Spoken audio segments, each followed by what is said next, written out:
नमस्कार दोस्तों, आपका स्वागत है हमारी नई कहानी में। आज हम आपके लिए लेकर आए हैं एक ऐसी प्रेरणादायक और दिल को छू लेने वाली कहानी जो आपके मन को झकझोर कर रख देगी। यह कहानी है एक धनी सेठ और एक गरीब आदमी की।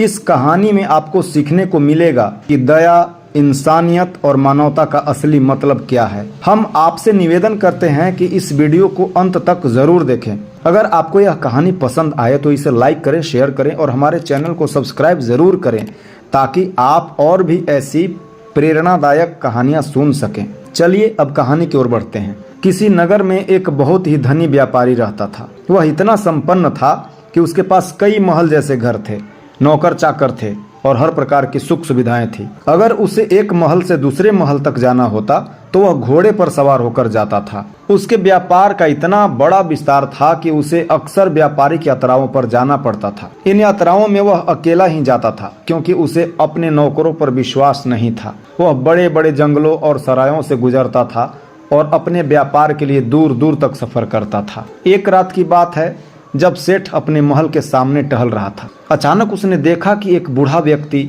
फटे पुराने कपड़ों में एक गठरी अपने सिर पर लादे हुए उसकी ओर आ रहा है। बूढ़ा व्यक्ति सेठ के पास पहुंचा और प्रणाम करते हुए बोला, श्रीमान, मैं बहुत थका हुआ हूँ, कृपया मुझे आज रात आपके महल के बाहर आश्रय दे दें, मैं सुबह होते ही चला जाऊंगा। सेठ ने उस बूढ़े व्यक्ति को घूरते हुए कहा, यह कोई धर्मशाला नहीं है, मैं तुम्हें यहाँ नहीं ठहरा सकता। मुझे क्या पता तुम कौन हो और यहाँ क्या करने आए हो।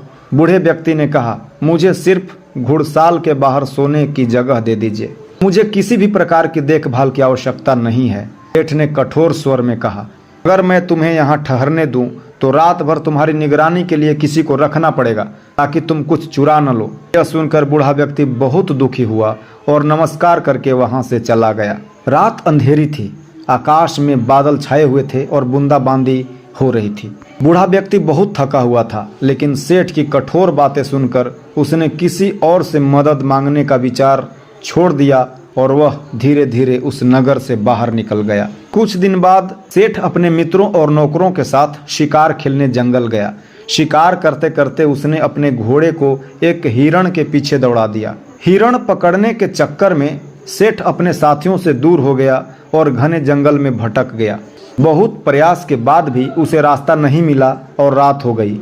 आंधी चलने लगी, अंधेरा भी गहरा हो गया। सेठ ने एक पेड़ के नीचे बैठकर विश्राम करने का निर्णय लिया। उसका घोड़ा भी डरकर इधर उधर भागने लगा। सेठ थक चुका था और उसे अपनी स्थिति पर बहुत पछतावा हो रहा था। जब आंधी थोड़ी थमी और आसमान साफ हुआ तो सेठ ने देखा कि उसका घोड़ा गायब हो चुका था। वह घोड़ा बहुत कीमती था और सेठ उसे खोने के डर से चिंतित हो गया। तभी दूर से एक व्यक्ति आता हुआ दिखाई दिया।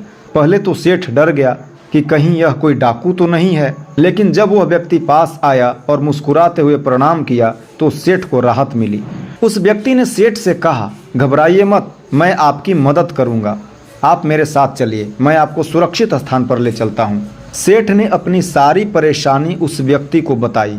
वह व्यक्ति सेठ को अपने घर ले गया जहां वह अपने वृद्ध पिता के साथ रहता था। वहां उसने सेठ को रूखा सूखा भोजन खिलाया और विश्राम करने की जगह दी। सेठ ने उस व्यक्ति से कहा, मेरा घोड़ा खो गया है, अगर तुम उसे ढूंढ सकते हो तो मेरी बहुत मदद होगी। उस व्यक्ति ने कहा, मैं इस जंगल के हर कोने से परिचित हूँ, मैं आपका घोड़ा ढूंढ लाऊंगा। यह सुनकर सेठ को बहुत सुकून मिला। उस रात वह व्यक्ति चुपचाप उठा और मशाल लेकर सेठ के घोड़े को ढूंढने निकल पड़ा। सुबह होते होते वह घोड़ा ढूंढकर वापस ले आया।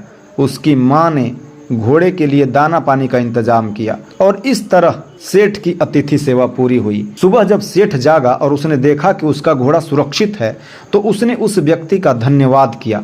उस व्यक्ति ने कहा, सेठ जी, यह हमारा कर्तव्य है कि हम अपने अतिथि की सेवा करें।